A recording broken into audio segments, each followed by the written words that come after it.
Hey guys, State Bank of India SO requirement 2025 or garne notification aise aru apni apply koribo paribo 996 vacancies or garne aru moi aponage etu video provide korim jeto requirement aise tare overview kini logote vacancy details kini apni check koribo paribo vacancy kini te apply korote ki eligibility criteria apni follow koribo lagibo ketiar pora apni apply koribo paribo ketiage last apni apply koribo paribo selection process keneka hobo keneka apni apply koribo tare complete details moi aponage etu video provide korim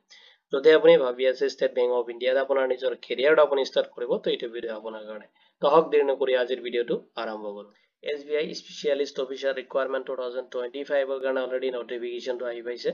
এতিয়া চালক যেটো requirement আহিছে তাৰে overview খিনি মই আপোনাক এই ভিডিওত ফাৰ্ষ্টত প্ৰভাইড কৰি লওঁ অৰ্গেনাইজেচন ষ্টেট বেংক অফ ইণ্ডিয়াৰ পৰা আহিছে নটিফিকেশনটো শৰ্ট ফৰ্ম SBI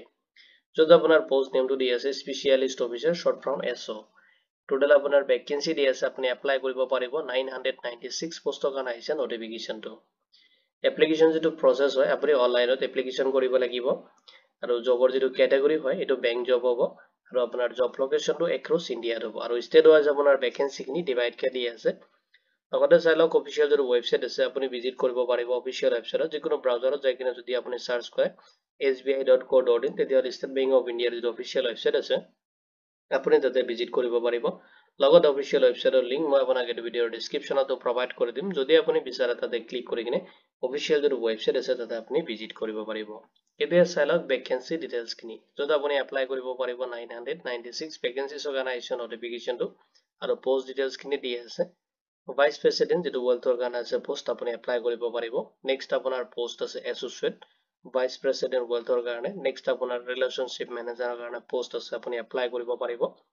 নেক্সট যেটো পোষ্ট দি আছে কাস্টমাৰ ৰিলেশনশিপ এক্সিকিউটিভৰ কাৰণে নেক্সট আপোনাৰ আদাৰ স্পেশালিষ্ট ক্যাডাৰ ৰোলছৰ কাৰণে পোষ্ট আছে আৰু পোষ্ট খিনি আপোনাৰ ডিফাৰেন্স কে বেলেগ কে দি আছে আৰু আপোনাৰ এলিজিবিলিটি ক্ৰাইটেৰিয়া খিনি আপুনি চেক কৰিব লাগিব ভ্যাকেন্সি খিনিত এপ্লাই কৰোতে এডুকেশনাল কোৱালিফিকেশন বিচাৰিছে যদি আপুনি যিকোনো ৰিকগনাইজ ইউনিভাৰ্সিটিৰ পৰা বেচেলাৰছ ডিগ্ৰীটো আপুনি কমপ্লিট কৰিছে এনে ডিসিপ্লিন হ'ব পাৰে তেতিয়াহলে আপুনি ভ্যাকেন্সি খিনি কাৰণে এপ্লাই কাৰণে এলিজিবল হ'ব লগতে যদি আপুনি পোষ্ট গ্ৰেজুৱেচন কোৱালিফাইড আছে বা কোনো ধৰণৰ আপুনি প্ৰফেশনাল কোৰ্স কৰিছে যেনে আপুনি MBA কৰিছে ফাইনান্স মাৰ্কেটিং বা ওয়েলথ ম্যানেজমেন্টত যদি আপুনি কোনো ধৰণৰ ডিপ্লোমা বা ডিগ্ৰী আপুনি কৰিছে তেতিয়াহলে ভ্যাকেন্সি খিনি কাৰণে আপুনি যেটো প্ৰেফাৰেন্স হয় এটো বেছিকে পাব লগতে আপোনাৰ এক্সপেৰিয়েন্স বিচাৰিছে এক্সপেৰিয়েন্স ৰিকোয়াৰ হ'ব কিছুমান পোষ্টত আপুনি এপ্লাই কৰোতে আপোনাৰ এক্সপেৰিয়েন্স খিনি মেটাৰ কৰিব সেইকাৰণে আপোনাৰ যদি এক্সপেৰিয়েন্স আছে এক্সপেৰিয়েন্স সাৰ্টিফিকেটটো আপুনি আপলোড কৰিব লাগিব এপ্লাই প্ৰসেছত মই এখিনি আপোনাক প্ৰভাইড কৰি দিম নেক্সট আপুনি ফলো কৰিব লাগিব এজ লিমিট যেটো আপোনাৰ এজ লিমিট দি আছে আপোনাৰ পোষ্ট ওয়াইজ এজ লিমিট খিনি ডিফাৰেন্স কে দি আছে মিনিমাম যেটো এজ বিচাৰিছে যদি আপোনাৰ 20 ইয়াৰ্স হৈছে তেতিয়াহলে আপুনি এপ্লাইৰ কাৰণে এলিজিবল হ'ব maximum যেটো এজ লিমিট দি আছে আপ টু আপুনি 42 ইয়াৰ্স লৈ কিনে এপ্লাই কৰিব পাৰিব আৰু আপোনাৰ পোষ্ট ওয়াইজ এখিনি ডিভাইড কে দি আছে যেহেতুকে এজ খিনি আপুনি তাতে চেক কৰিব লাগিব আৰু এজ ৰিলেক্সেশন খিনি এপ্লিকেবল হ'ব এজ পাৰ দা গভৰ্নমেন্ট যেটো ৰুলছ আছে লগতে আপোনাৰ ক্যাটাগৰী ওয়াইজ যিখিনি আছে হেতু হিচাপত আপুনি এপ্লিকেবল হ'ব আপুনি এখিনি ৰিসিভ কৰিব এপ্লাই কৰোতে আপুনি এপ্লিকেশন ফি পেমেন্ট কৰিব লাগিব আৰু পেমেন্ট খিনি আপোনাৰ ক্যাটাগৰী ওয়াইজ ডিভাইড কৰি দিয়া আছে যদি আপুনি জেনাৰেল OBC বা EWS ক্যান্ডিডেট হয় তেতিয়াহলে আপুনি 750 এটা পেমেন্ট কৰিব লাগিব যদি আপুনি SC ST বা PWBD ক্যান্ডিডেট হয় তেতিয়াহলে আপুনি কোনো ধৰণৰ এপ্লিকেশন ফি পেমেন্ট কৰিব নালাগে আৰু পেমেন্ট যেটো মোড হয় আপুনি অনলাইনত কৰিব লাগিব যত আপুনি debit card credit card net banking and UPI through আপোনাৰ পেমেন্ট খিনি কমপ্লিট কৰিব পাৰিব সিলেকশন প্ৰসেস খিনি চালক এটো ৰিকুৱাৰমেন্টৰ যেটো সিলেকশন প্ৰসেস হয় তাতে আপুনি কোনো ধৰণৰ ৰিটেন এক্সাম এটেম্প কৰিব নালাগে প্ৰথমতে আপোনাৰ যেটো এপ্লিকেশন হয় কমপ্লিট হোৱাৰ পিছত আপোনাক শৰ্টলিস্টেড কৰা হ'ব নেক্সট আপুনি ফেস কৰিব লাগিব ইন্টাৰভিউ নেক্সট আপোনাৰ ডকুমেন্টস ভেৰিফিকেশন হ'ব হেখিনি প্ৰসেসত আপোনাৰ যেটো সিলেকশন হয় হেখিনি কমপ্লিট কৰা হ'ব ইম্পৰ্টেন্ট ডেটস খিনি চালক অনলাইন যেটো এপ্লিকেশন 2 ডিসেম্বৰ 2025 ৰ পৰা অলৰেডি স্টাৰ্ট হৈছে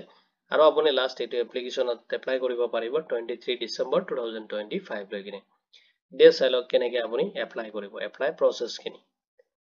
তো ফাৰ্স্ট যেটো স্টেপ দি আছে আপুনি অফিচিয়েল ওয়েবসাইটত ভিজিট কৰিব আৰু আপুনি ভিজিট কৰিব লাগিব কেৰিয়াৰ যেটো সেকশন আছে তাতে ভিজিট কৰিব আৰু তাতে আপোনাৰ চেক কৰিব লাগিব কাৰেন্ট যেটো ওপেনিং অপশন দি আছে তাতে আপুনি ক্লিক কৰিব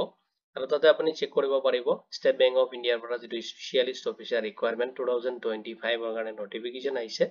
তাতে আপুনি ক্লিক কৰিব এণ্ড তাতে আপুনি চাব এপ্লাই অনলাইন বাটনটো দি আছে নেক্সট আপুনি তাতে ফাৰ্স্ট টাইম যদি ভিজিট কৰি আছে ৰেজিষ্ট্ৰেচন কৰিব নেক্সট আপোনাৰ এপ্লিকেশন ফৰ্মটো আপুনি ফিল আপ কৰিব যিখিনি ডিটেইলছ তাতে ফিল আপ কৰিব দিছে ৰিকুৱাৰমেন্ট ডিটেইলছ খিনি আপুনি ফিল আপ কৰি দিব নেক্সট আপুনি আপলোড কৰিব লাগিব ৰিকুৱাৰমেন্ট ডকুমেন্টছ খিনি লগত আপোনাৰ ফটো সিগনেচাৰ এণ্ড সাৰ্টিফিকেট খিনি আপুনি আপলোড কৰিব লাগিব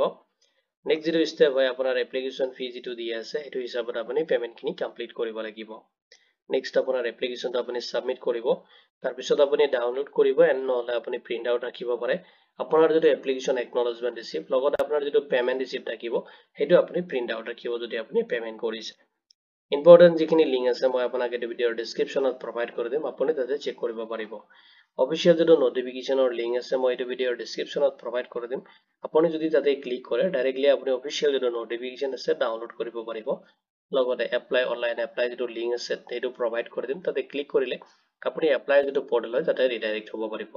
লগতে অফিচিয়েল ওয়েবসাইটৰ লিংকটো আপুনি এই ভিডিওৰ ডেসক্ৰিপচনত চেক কৰিব পাৰিব আৰু আপুনি এপ্লাই কৰাৰ আগতে আপুনি এই ভিডিওৰ ডেসক্ৰিপচনৰ পৰা ফাৰ্ষ্টত আপুনি অফিচিয়েল নোটিফিকেশনটো ডাউনলোড কৰি লব